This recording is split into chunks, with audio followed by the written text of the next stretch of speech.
Hello student, आज हम लोग डिस्कस करने जा रहे हैं 2003 का एक क्वेश्चन। इस क्वेश्चन में क्या लिखा हुआ है उसको रीड आउट करते हैं और सॉल्व करने की कोशिश करते हैं। यहाँ लिखा हुआ है a particle moves along a circle of radius 20 by pi metre. ये उसकी रेडियस दी हुई है जिस सर्किल में पार्टिकल मूव कर रहा है with an constant tangential acceleration. Okay, if the velocity of a particle is 80 meter per second at the end of the second revolution after motion, okay, has begun, okay, the tangential acceleration. आपको tangential acceleration पता करना है, मतलब आपको पता क्या करना है, A T is equal to R alpha वाला फॉर्मूला यूज करना है। यहां पर आपको देखो, आर तो पता है लेकिन अल्फा नहीं पता है। अल्फा मतलब एंगुलर एक्सीलेशन नहीं पता है। तो सबसे पहले एंगुलर एक्सीलेशन निकालते हैं। तो एंगुलर एक्सीलेशन निकालने के लिए हम मोशन की थर्ड इक्वेशन को सर्कुलर के फॉर्म में लिखेंगे, दैट इज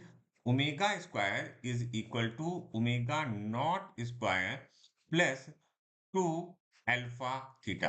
अच्छा, ये जिससे नहीं समझ में आ रहा है तो वो ऐसा कैसे समझ सकता है, V square is equal to U square plus two A S. ये आपने पढ़ा होगा, उसी को हमने यहाँ सर्कुलर के फॉर्म में रख दिया है। अच्छा, अब यहाँ पर देखो, ये जो 80 मीटर पर सेकंड दिया हुआ है, ये कब दिया हुआ है, at the end of the second revolution. मतलब थीटा की वैल्यू क्या है, तो थीटा की वैल्यू जो होगी that is 2 multiplied by 2 pi, that value comes to be आ 4 पाई। एक तो ये थीटा की वैल्यू जितना उसने एंगुलर डिस्प्लेसमेंट किया। ओके, अल्फा की वैल्यू हमको फाइंड आउट करनी है। Omega naught is the initial velocity और ये वेलोसिटी क्या होगी, that is zero according to the question. Omega square की वैल्यू क्या होगी, तो देखो हमको पता है कि v is equal to R omega होता है। ओके, तो जो हमारी फाइनल वेलोसिटी है दैट इज 80। ठीक है, तो हमने लिखा 80 इज इक्वल टू आर की वैल्यू हमारे पास क्या थी, 20 by pi. Okay, 20 by pi is equal to omega. तो यहाँ पर ये और ये कैंसिल हो गया, ये 4 आ गया।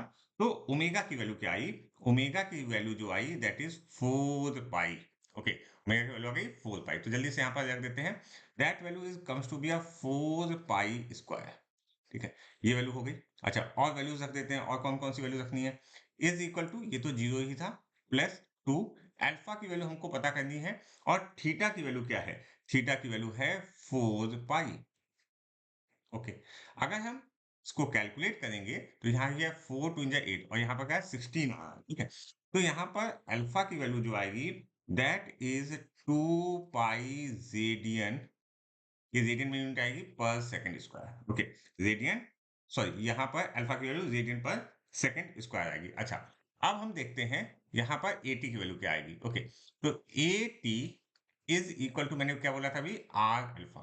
तो आर की वैल्यू कितनी है, आर की वैल्यू है 20 अपॉन पाई, और अल्फा की वैल्यू कितनी है, अल्फा की वैल्यू है 2 पाई। ओके, तो ये और ये कैंसिल हो गया, तो यहाँ पर रेडियन था।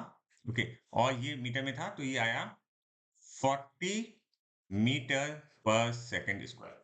क्लियर हो गई बात, कितना आया, 40 मीटर पर सेकंड स्क्वायर। और हमारा जो ऑप्शन है that is option two is correct for this particular question.